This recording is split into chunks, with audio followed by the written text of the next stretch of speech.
Madam Speaker, I stand on a point of order where Senator Khalwale is misleading the House. Madam Speaker. Can you indicate the standing order you are relying on? What standing order are you relying on?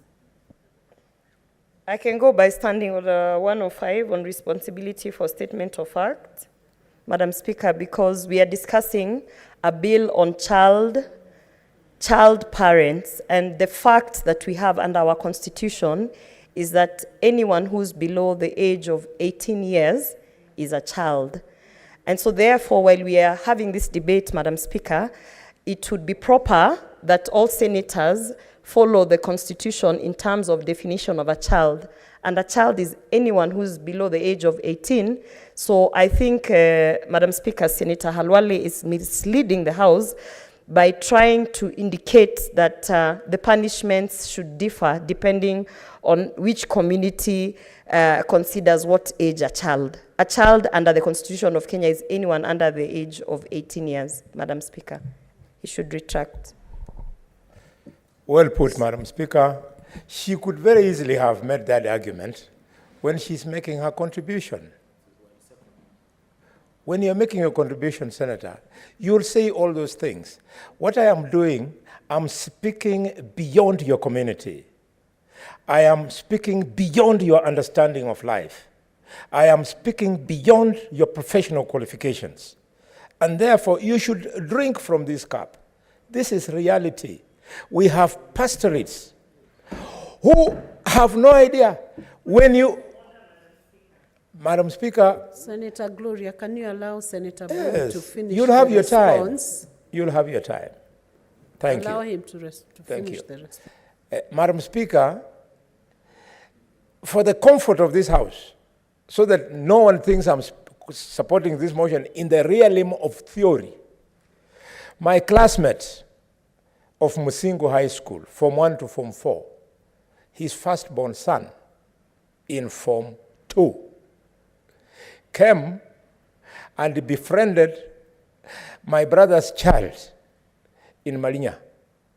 Not incest, they're not related, they are from different subclans. And this girl in Malinya was in class 8, 17 years old. And she conceived, Madam Speaker. These things are very complex. And because you are a lawyer, you know where I'm going. So, the teacher complained. The parents went and settled at home that they don't want a contest, Madam Speaker. And, Madam Speaker, the parents agreed so that it doesn't look like this burden has been left to the family of the girl who had conceived. They brought the girl in the family of the boy. Meanwhile, the boy had been arrested. So the case went on, and the girl came and gave evidence that I am living with the parents of this boy. Do you know what happened? The boy was jailed for 15 years. He's serving. Meanwhile, the girl has crossed 18. She's now struggling in the parents' home, not knowing what to do. So this bill should be so imaginative. We specifically say, where the boy has taken some measure of degree of responsibility, how far can the punishment go? This is what is confusing me and making me want that we think long and hard over this bill. Madam Speaker, the issue of culture, I believe in culture 100%. I thank God that I don't come from a culture where we support child marriages. But, Mr. Speaker, when you are in this House, this is a house of equity. We represent the interests of the people who voted for us in Kakamega, and always remember that there are people beyond the boundaries of Kakamega who would also appreciate if we added our voice to their concern. It would be nice during public participation to see what the pastoralists will say. They're not going to force us. Madam Speaker, the issue of escapes from responsibility. And majority of the people who do these things are usually not little boys. They're usually adults. They take advantage of these children. Madam Speaker, we also have cases of rape. We have in this law to see how we define now the two offenses. He has raped, he has made the girl pregnant. Is it enough for us just to say, okay, the guy raped, we have thrown him into jail and leave the responsibility with the parents? Can't we say that as he serves in prison, because he raped this girl, we pursue him, either by way of pursuing his assets to ensure that he also maintains this child while the child is pregnant? Madam Speaker. Use your gadget properly, Senator Miraj. Madam Speaker, as we pursue these people, there is... Hold on, Senator Boni. Yes. Is your equipment working? Yeah. Naomba tu nimjulishe Senator Boni ya kwamba watoto tunaowazungumzia sio wale Do you understand how the procedure of the House is? I beg to inform. Senator Boni Khalwale, would you wish to be informed by Senator Miraj? Resume your seat, Senator Miraj. I know that the information she wants to give me, she will give me when she's responding to the bill. Yes, so she has ample time to reply. When you are replying, you'll comment to all these things we are saying. So proceed. And Madam Speaker, we are trying to help so that the law becomes better. I think it is wrong when the law then allows a criminal who raped the girl, probably sometimes the employer of this girl, because some people also employ underage girls. Then the guy, he has left a family sitting pretty, he's serving in prison, his children with the family he has are attending school, and this child has nobody to support. These are the people who must be pursued so that their wealth or whatever it is they have can be used to help this girl to stay, to continue with education. Now, on the aspect of children being allowed to enjoy learning when they are pregnant. Again, it is a very thin line. Do you allow expectant mothers to be in the same boarding school with girls who are not pregnant? It's a thin line. Madam Speaker, we want to say that we must put in legislation that a girl who is pregnant must be allowed to come back to school only after she has delivered. But to expect a girl who is expectant to sit side by side. Senator Gloria. I stand on a point of order 105, still on statement.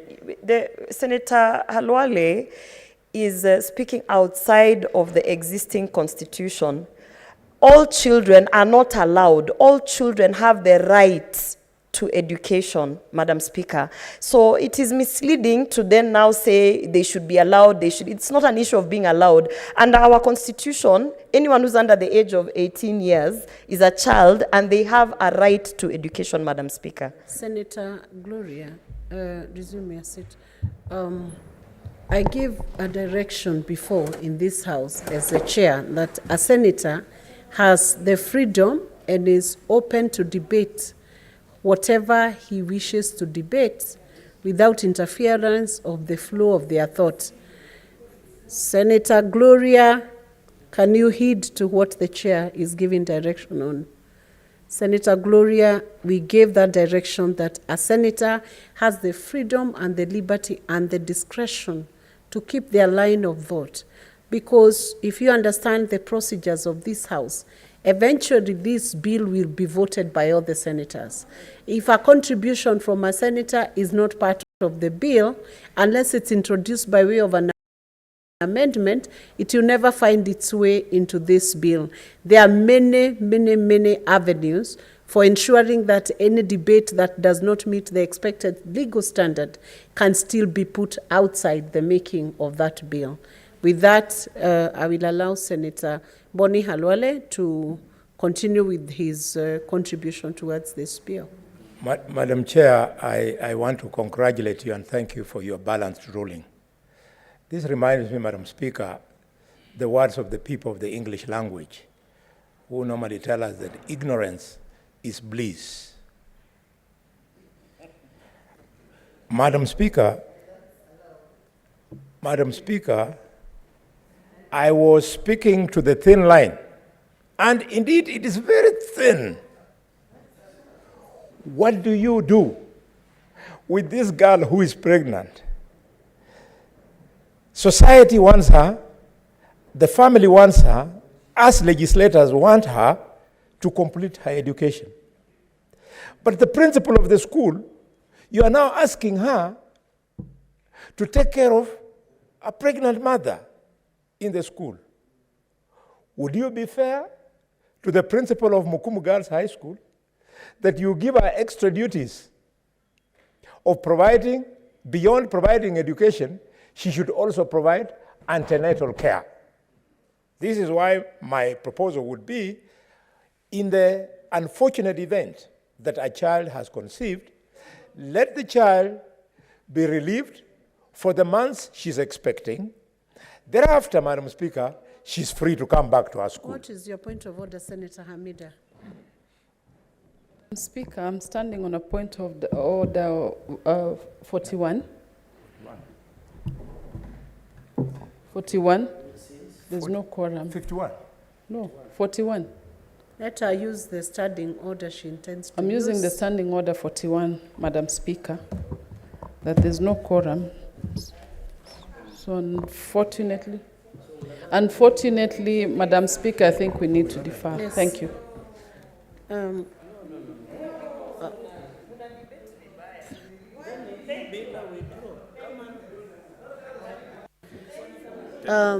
Honorable Senator